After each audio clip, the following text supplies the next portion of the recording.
Previous video we talked about SMT divergence, which is a divergence in price between two highly correlated assets. This is how we used it in our advantage to find reversals in the market. However, in today's video we're going to be talking about a different divergence, which is called RSI divergence.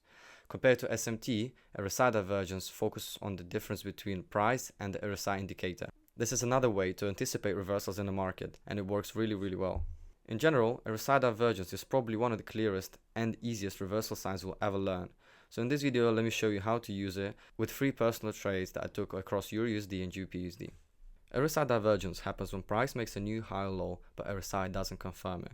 So would we be able to spot any reversals in the market simply looking at RSI divergence? Let's find out. At the moment, I'm using 1 hour time frame on EURUSD, and what we see at the moment is that price was going bearish for almost half a month in July, and then it came to the OT area. If we were to draw Fibonacci retracement, right, this is the OT area, and then what we see on the chart is that price starts to show RSI divergence between the low made on the 16th of July and the low made on the 17th of July. Okay, there was also RSI divergence here, and you would be able to catch some really good longs until this order block, and then you would be able to find another long here, which would be actually the reversal itself. And look how nicely it has confirmed the bullish movement. If we were to extend the RSI indicator, you can see that there is divergence between the price and the indicator. Okay, while the price makes a lower low, indicator makes a higher low, and that's one of the signs how you could use RSI divergence. And then if we move on, we can see that price is bullish up to this point. We can see RSI divergence between this high and this high, which, so here you would be able to find a small correction to the downside, right, until up to this block. However, then price made another manipulation, which is the final one, from the pin bar, swept all this liquidity, and then we can see the RSI divergence is shown again between price and an indicator, and that was the true reversal in the market. Okay, then as we're going down, let me just put it like that. As we're going down, we can see that there was this RSI divergence here, which if you were to use this, you would probably be stopped out. However, I managed to find a long position here, so let me just go on the replay mode. So while I was trading, I saw that we had a start of New York session, and then I see a RSI divergence on a 15-minute time frame, right? So here we go. The price makes a lower low, but RSI divergence makes a higher low. And just by that, plus a 1-minute time frame, if we drop on a 1-minute time frame, we can see that price has come to 1-minute order block. I was waiting for reaction, we got the reaction, and then I targeted the 15-minute FEG above. Price tapped the 15-minute FEG and then died. But just this trade alone made me 5 RR, and you can check this trade in my Telegram channel. I post all my trades in there just for the proof that I actually took this trade. Here is the second example of GBPUSD that I used on the 11th of August. Here we can see that price is making higher highs while RSI divergence is showing us lower highs. And because of that, then we had SMT here with EURUSD, which is what I said, you need to pair RSI divergence with something else like SMT or order block or super liquidity, because that's the most reliable way to find reversal in the market. Personally, I use SMT plus RSI plus an order block or a candle pattern, for example, like pin bar or an engulfing pattern. In this case, we had a pin bar, so if we were to take the Fibonacci retracement, we can see that we have RSI divergence, plus add the fact that we had SMT with EURUSD, and we have obviously this pin bar.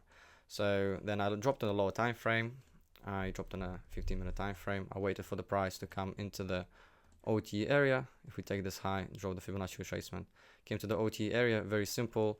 There was another SMT on the lower time frame between EURUSD, so I took the short and targeted all the way to this liquidity, 3.4 RR. Very simple trade. Another example how we can use RSI divergence in a combination with an order block. In this case, we can see that EURUSD has come to a 15-minute order block, but RSI indicator is showing weakness, so we see that it's making a lower highs while the price is making higher highs.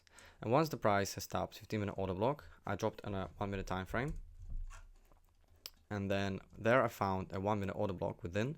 I waited for a confirmation, entered the short position until the closest IDM, and I got 3 RR just like that. One important thing I'd like to tell you is that RSI divergence doesn't always show true reversals, the ones that will last for days or anything like that. Sometimes it's enough just for a quick reversal or a retracement into some PD area. And usually, if a price comes to an order block or sweeps a liquidity, you can expect price to come to the nearest inducement. So in this case, this is the nearest inducement, which is a low that made this high that tapped the 15-minute order block. And it's very, very reliable, works a lot of the times for me. So you can expect price to come to this low. If you can find an entry in the OTE area here, or if price comes to 1 minute order block, then you can aim for at least 2 or 3 RR depending what inducement is. But most of the times price comes to inducement, and I've backtested it myself. You can do it as well. This is just an example of how you can use RSI just to find quick trades in and out within the day. If you have a more aggressive style of trading and you don't usually drop to 1 or 5 minute time frame, you prefer to enter just over high time frame confirmation, RSI Divergence can find you a solution. For example, in this case, on GPUSD, we can see the price is going down, but once it taps a 15-minute order block, we can see that a RSI Divergence has been formed. So this low is higher than this low, but the price shows this low is lower than this low. All right, this is a RSI Divergence, and you could have simply just entered the long position here if you find an entry on a lower time frame, or if you don't want to drop the lower time frame, you can simply just enter just of this confirmation and then target the price into the nearest order block or even this inducement. Finally, I'd like to tell you mistakes to avoid when using RSI Divergence.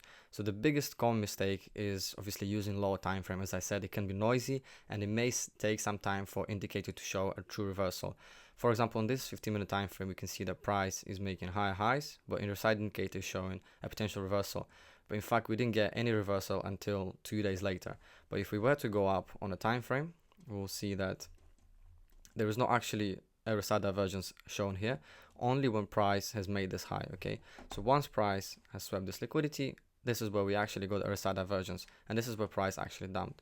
So beware when using RSI Divergence on a lower time frame. Second thing, and probably one of the most important ones, you want to use RSI Divergence alongside some other things like SMT, order block, candle pattern, sweeps of liquidity, FVGs, etc. If this video is helpful, smash like, subscribe and comment which trading concept should I review next. Thank you for watching.